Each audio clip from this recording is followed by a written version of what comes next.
We're short of runway 24 at Chatham, Massachusetts, which is about at sea level, and let's take a look at another method of leaning in the climb, this time using EGT.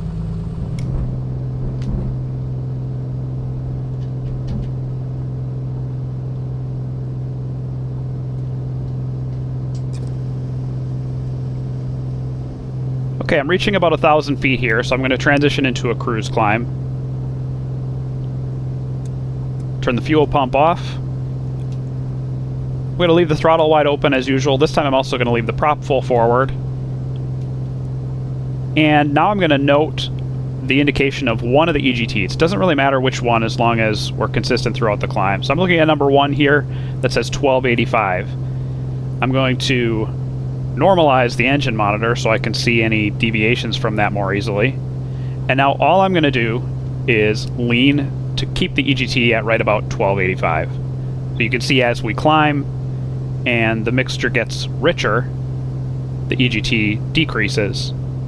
And periodically I'll just lean the mixture to bring that EGT back up.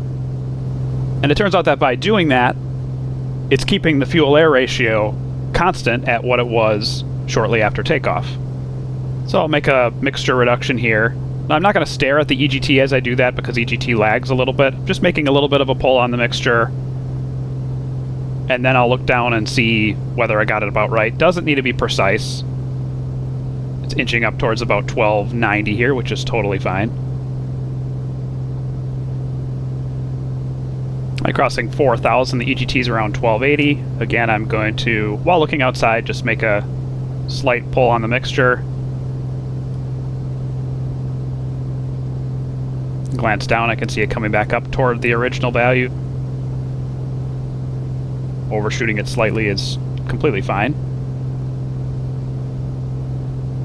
And you can see from the fuel flow gauge here, we're doing about 22 gallons per hour, which is about what the takeoff markings would suggest is appropriate for 3,000 feet. We're climbing through 4,500 now. So this is slightly more conservative leaning than you would get if you leaned according to the gauge.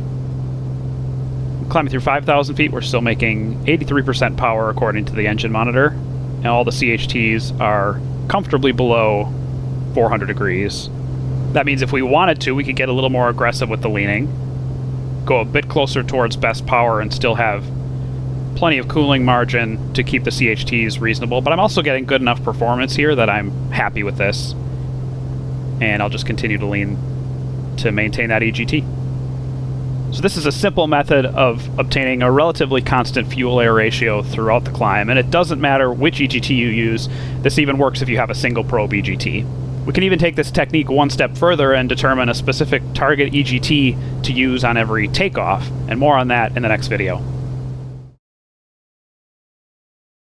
All the climb techniques we've discussed so far have something important in their favor, which is that they're very pilot workload friendly. That's because at any point, if you do nothing, the engine moves toward a safe operating condition. The fuel-air ratio naturally gets richer, and when rich a peak, that means slightly lower power output, and crucially, cooler operation. You might be leaving a bit of fuel economy and performance on the table, but you're not doing any harm. This is in line with a principle that's sometimes called parking the engine. If the engine is parked well, it means that it's naturally moving in a safe direction without pilot input. It doesn't require constant close monitoring. Compare that to a lean a peak climb.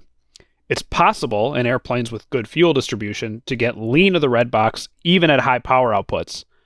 Lean a peak, as we'll see in the cruise section, brings all sorts of benefits in clean, cool, economical operation. But the reason it can be problematic in climb is that it violates the parked engine principle.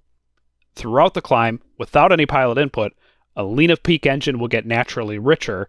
In this case, that means increasing horsepower and increasing temperature and pressure.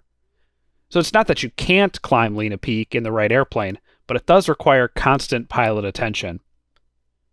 Turbocharged engines do not get richer as they climb, which makes lean a peak climbs less complicated and more viable.